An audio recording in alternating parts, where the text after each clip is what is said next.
And I got word that Bryan Kohberger is now claiming that he is innocent and that he plans to try and appeal and reverse his plea deal where he admitted guilt to killing Kaylee Goncalves, Madison Mogen, Ethan Chapin, and Xana Kernodle. Bryan Kohberger is standing in a courtroom in Boise, Idaho. 4 life sentences are seconds away from being read into the record. The judge looks at him and asks if he wants to say anything before that happens. Kohberger answers with 4 words. "I respectfully decline." That's it. That's the only thing he says. Somewhere behind him, in a gallery packed with the families of 4 dead college students, someone calls him a coward out loud. And for a case that has generated thousands of hours of coverage, a case with a knife sheath, a white sedan, a killer's own phone turning against him, that's the moment that tells you the most. Not a confession, not a motive, silence, on purpose, in front of the people who needed an answer the most. That was July 2025. 1 year later, that same man is trying to take his guilty plea back. It's been a loud year for news. But in the middle of everything else competing for your attention, a case a lot of people assumed was finished just reopened, and most of the coverage on it is missing the part that actually matters. Bryan Kohberger, serving 4 consecutive life sentences for the murders of 4 University of Idaho students, has filed to withdraw the guilty plea that was supposed to close this out for good. Channels like Brian Entin, Ashley Banfield, Vinnie Politan, Law and Crime Network, Tony Bruschi, and Megyn Kelly have all covered the filing, and the coverage has been solid. But almost nobody is explaining why this particular legal move exists, why it's nearly impossible to win, and what it says about how plea deals like his get built in the first place. So before we get to that filing, you need the full case. Not the version you already half know from headlines. The actual timeline: Moscow, Idaho, November 2022, through the Ada County Courthouse, through Judge Steven Hippler's sentencing, up to the document sitting in front of a judge right now. Let's start at the beginning. Moscow, Idaho, is a small college town. University of Idaho, roughly 11,000 students. The kind of place where a Tuesday in November doesn't usually make national news. In the early morning hours of November 13th, 2022, that changed. At a rental house, a short walk from campus, 4 students were killed. Madison Mogen, 21. Kaylee Goncalves, 21. Xana Kernodle, 20. And Ethan Chapin, 20. Xana's boyfriend, who was staying over that night. 2 other roommates were in the house at the time and were not harmed. Police were called to the home later that morning. What they found put Moscow, a city that hadn't investigated a homicide in years, at the center of one of the most watched criminal cases in the country. There was no forced entry, no obvious motive, no immediate suspect. For a town with a small police department, and even less experience running an investigation this size, that combination was close to a nightmare. Within days, Moscow shifted into a version of itself nobody living there had seen before. The university briefly moved classes online. Enrollment applications and campus tours dipped. Students who'd never thought twice about walking home at night started buying pepper spray and doorbell cameras, driven by a fear that had a very simple root. Whoever did this hadn't been caught, and nobody could say for certain they wouldn't do it again. Local police, aware of how thin their experience was with a case this size, brought in the FBI and Idaho State Police within the first week. And for weeks, that's exactly what it looked like it would stay. A town on edge, a case with almost nothing to go on, and a killer who seemingly vanished after leaving one piece of physical evidence behind. Before this turns into a story about an investigation, it's worth slowing down on who was actually taken. Kaylee Goncalves and Madison Mogen had been friends since 6th grade, close enough that people who knew them described them less like friends and more like sisters. Both were seniors. Goncalves was set to graduate and had already planned a backpacking trip through Europe before starting a new job in Austin. Mogen was finishing a marketing degree and was, by every account from people who knew her, the kind of friend who showed up. Xana Kernodle was a junior studying marketing, a member of Pi Beta Phi, and, according to her sister, one of the best people she'd ever known. She'd been dating Ethan Chapin, a freshman and a triplet from Washington State who'd enrolled at the University of Idaho that same year alongside his siblings. Chapin was majoring in sports management, a member of Sigma Chi, and known on campus for being easy to be around. The night they died, all four of them, along with the two roommates who survived, had spent time together. A photo Goncalves posted to her own Instagram just hours before the murders shows the group together, unaware of what was hours away. That's the part that gets lost in a story mostly told through forensic reports and court filings. Four people with plans, degrees nearly finished, jobs lined up, families expecting them home for the holidays. None of that shows up in a DNA report. Now, back to how the case was actually solved. Here's where most coverage rushes past the part that actually solved this: the investigative work. So let's slow down. Investigators had a scene, but almost nothing that pointed to a name. What they did have was a knife sheath left behind at the house. On it, forensic testing turned up DNA, what investigators would later describe as a statistical match to a source they hadn't identified yet. A DNA profile with no name attached isn't useless. It's a lead. Investigators ran it through investigative genetic genealogy, the same category of technique that's cracked cold cases going back decades, where you build out a family tree from public genealogy databases and narrow down a pool of possible relatives until you land on a person. That process, combined with more traditional legwork, pointed investigators toward a white Hyundai Elantra that had been caught on surveillance footage driving through the area around the time of the killings. Cross-referencing vehicle registrations tied a car matching that description to a name: Bryan Kohberger, a PhD student in criminology at Washington State University, a school roughly a 9-mile drive from the crime scene, just across the state line in Pullman, Washington. From there, the investigation moved fast and quiet. Cell phone data placed a phone associated with Kohberger in the area of the victim's home at least a dozen times in the weeks before the murders, almost always late at night or in the very early morning.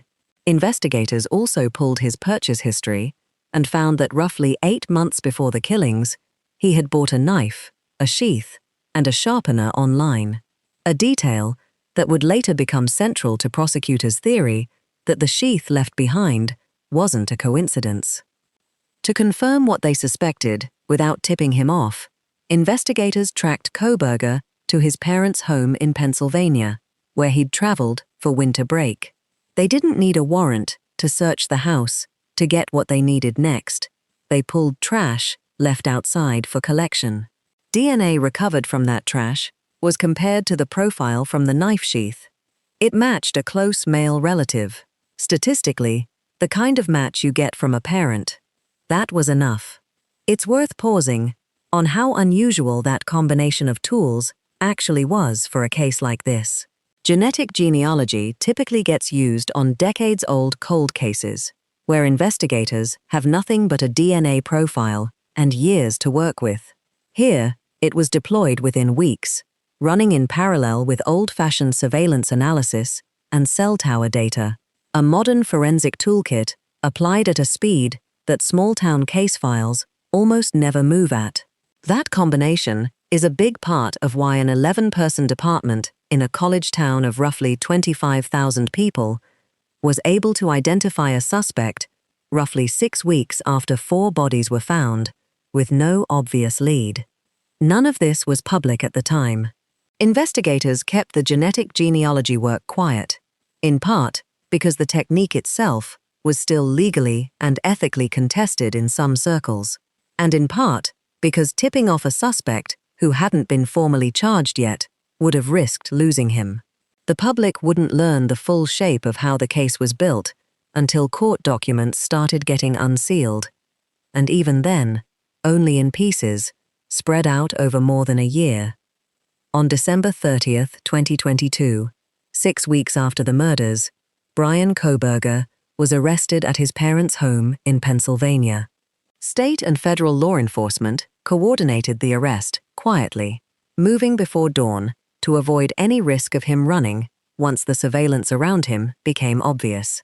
By that point, he'd already driven cross-country from Washington to visit his family for the holidays. The same road trip investigators had been tracking through cell data the entire time. He was charged with 4 counts of first-degree murder and 1 count of burglary. The burglary charge tied to the theory that he entered the home unlawfully with the intent to commit a crime inside. Extradited back to Idaho, he was arraigned in May 2023. He stood silent through the reading of the charges, and the judge entered not guilty pleas on his behalf. Weeks later, prosecutors announced they would seek the death penalty. What followed was almost 2 years of pre-trial motions, a gag order restricting what investigators, attorneys, and law enforcement could say publicly, and a slow trickle of unsealed documents that filled in more of the picture. One of those documents included a selfie prosecutors said Kohberger took hours after the killings.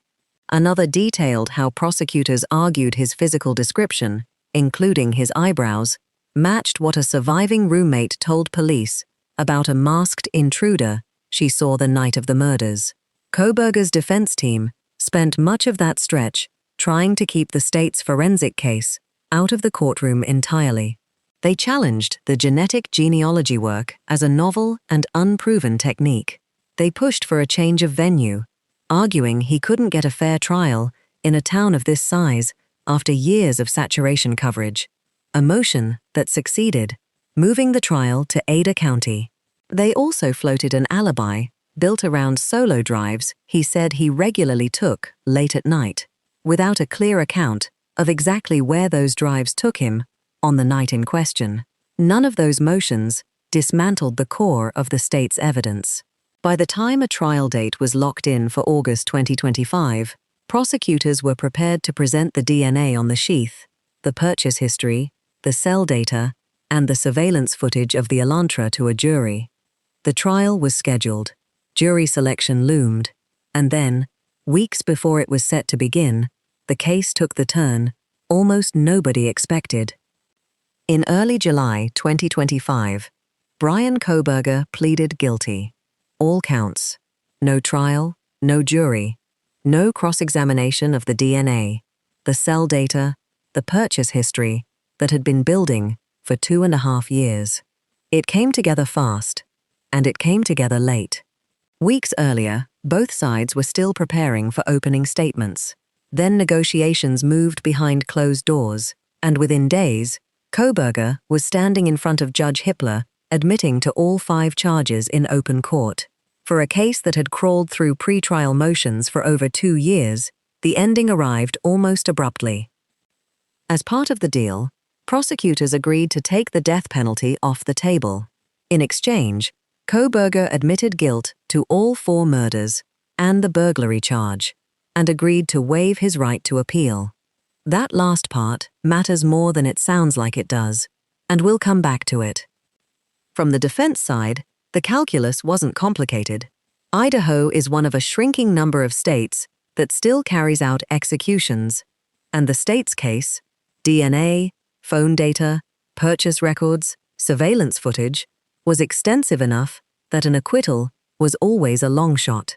A guilty plea in exchange for life instead of death is one of the oldest trades in the American legal system, and by most outside assessments, it was the stronger option on the table. Prosecutors framed the deal as a way to spare the victims' families years of appeals and uncertainty. In a letter obtained by reporters, they wrote that the agreement guaranteed a conviction and a life sentence without putting the families through what could have been a decade or more of post-conviction litigation. Not every family agreed that was the right outcome. Some wanted the trial. Some wanted the death penalty pursued to the end. But the deal was accepted, and a sentencing date was set. July 23, 2025. Ada County Courthouse, Boise. More than 50 people lined up outside before dawn, some of whom had been waiting since the previous afternoon, hoping for a seat inside. The hearing ran close to 3 hours. More than a dozen family members and the surviving roommates read victim impact statements, accounts of what the last 3 years had done to them, delivered directly to the man who caused it. One victim's sister didn't soften anything, calling him exactly what she thought he was, to his face, in open court. The two roommates who survived that night described the fear and hypervigilance they've carried ever since, in a level of detail that made even reporters covering the case say it was hard to sit through. Not every family was in the room.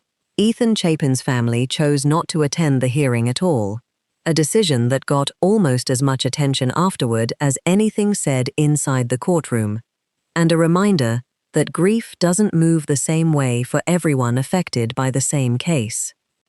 Kohberger sat in an orange jumpsuit through all of it. He didn't react. Outside the hearing, Lata County Prosecutor Bill Thompson addressed something that had been hanging over the entire case: motive. He told reporters there was no indication Kohberger had any history of violence or a criminal record before the murders, no pattern, no prior warning signs investigators could point to. Whatever drove him to that house on King Road, prosecutors said, still isn't something the evidence explains. When Judge Steven Hippler finally addressed him directly, he didn't hold back either. At one point, visibly emotional, Hippler said, "This was among the greatest tragedies that can be inflicted on a person. Parents who'd driven their kids to college with a truck full of moving boxes, now bringing them home in caskets instead." He called Kohberger a faceless coward. He said he'd struggled and failed to find anything redeeming in him at all. Then Hippler gave him the floor.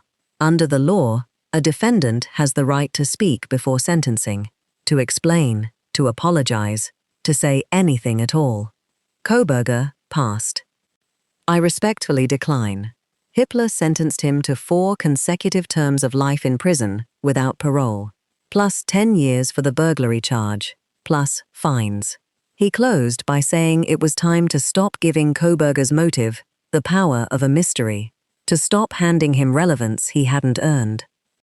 For almost exactly a year, that was where the story ended. In late July 2026, Bryan Kohberger filed a petition for post-conviction relief in Idaho, asking a court to let him withdraw his guilty plea. His argument, laid out in a handwritten filing, he says his own defense team pushed him into the plea through what he describes as threats, false promises, and incomplete information about what a life sentence and what death row in Idaho would actually look like. He claims exculpatory evidence wasn't properly disclosed or reviewed before he agreed to plead guilty. In an interview around the same time, he told a reporter he'd been convinced to falsely confess. Kaylee Goncalves' family responded with a statement making one thing clear. As far as they're concerned, Kohberger admitted his guilt on the record and chose that path over letting a jury hear the case at all. Here's the part almost nobody covering this is explaining clearly: why this filing exists at all, given that he waived his right to appeal. An appeal waiver, in a plea deal, generally blocks a defendant from challenging the conviction on the grounds that something went wrong during the trial or the plea process itself, the kind of thing you'd normally raise on direct appeal. But a claim of ineffective assistance of counsel is different. Courts across the country treat it as its own category, because the entire argument is that the process the defendant agreed to was compromised by his own lawyers before he ever had a fair chance to evaluate it. You can't waive a right you didn't know you were being talked out of, at least in theory. To win a claim like that, most courts, including Idaho's, apply a version of a standard that goes back to a 1984 Supreme Court case, Strickland v. Washington. It requires two things. First, proof that the attorney's performance fell seriously below a reasonable standard, not just a disagreement in strategy, but a real failure. Second, proof that this failure actually changed the outcome, that without it, there's a real chance Kohberger wouldn't have pleaded guilty at all. That's a genuinely high bar. Courts are skeptical almost by default, because the alternative, letting defendants routinely walk back guilty pleas by simply blaming their lawyers after the fact, would make plea deals meaningless. Prosecutors rely on finality to offer deals in the first place. Judges know that. It's part of why prosecutors in this case were comfortable including an appeal waiver at all. The ineffective counsel path is rare and rarely successful. But it isn't nothing. It's the one door in a deal like this that stays open no matter what gets waived. And that's exactly the door Kohberger is now trying to walk through. The timing hasn't gone unnoticed. This filing landed the same week Netflix released a documentary on the case, The Idaho Murders, College Nightmare, revisiting the killings and the manhunt that followed. Whether that timing is coincidence or strategy is something you'll see debated across a lot of the coverage on this case right now, and it's fair to wonder about it. It doesn't change the legal standard he has to clear either way. What happens next is genuinely uncertain, but it isn't a mystery. This is a process with defined steps. The state will file a response to the petition, almost certainly arguing that Kohberger's own statements in court when he entered his plea, where a judge would have asked him, on the record, whether he understood what he was agreeing to and whether anyone had pressured him, directly contradict what he's claiming now. From there, a judge decides whether the claims are serious enough to warrant an evidentiary hearing, where Kohberger's defense would have to produce more than his own account, communications with his former attorneys, documentation of what was and wasn't disclosed, something beyond a handwritten filing built on his word alone. That process, if it goes that far, isn't fast. It's realistic to expect this to stretch across months, not weeks. The reaction outside the courtroom has been about what you'd expect. In Moscow, a community that had mostly moved from crisis mode into something closer to permanent grief found itself back in the headlines it had spent a year trying to move past. For the families, the timing landed the same way it always does in cases like this. Not as a legal technicality, but as a reminder that closed is a word the justice system uses more carefully than the rest of us do. So where does that leave this? Legally, Kohberger is still convicted, still sentenced to 4 consecutive life terms. Nothing about his custody status changes because a petition was filed. That's not how this works, whatever some headlines might imply. What changes is that a court now has to formally evaluate whether his plea was obtained the way the law requires, and whether his own attorneys failed him badly enough to undo an agreement he signed on the record, with the death penalty riding on the answer. If the petition fails, which is the outcome the legal standard makes more likely than not, the sentence stands exactly as it was handed down in July 2025. If it somehow succeeds, this case goes back to square one, potentially a trial, potentially the death penalty back on the table, and 4 families forced through exactly the process this plea deal was supposed to spare them from. There's something almost fitting about how this circles back to that moment in the sentencing hearing. A year ago, Kohberger was given a direct chance to explain himself, in his own words, with nothing left to lose or protect. He turned it down. Now he's making an argument that requires a court to believe his own account of what happened behind closed doors with his attorneys, the same kind of account he refused to give about anything else. Whether that argument holds up isn't something a headline can settle, and it isn't something we'll pretend to predict here. But it's exactly why the next filings in this case are worth watching closely, and we'll be covering them as they happen. For the families, None of this is academic. They sat through a sentencing hearing, believing it was the last time they'd have to organize their lives around a court date. Now they're doing it again, with no guarantee of when it ends or how. That's the part true crime coverage of this case tends to skip past in favor of the forensic detail and the courtroom drama. The fact that for 4 families, closure turned out to be a word with an asterisk on it.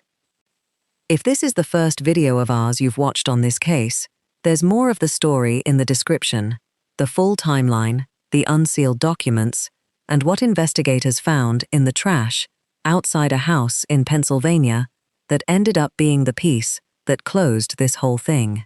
Subscribe if you want that when it's up.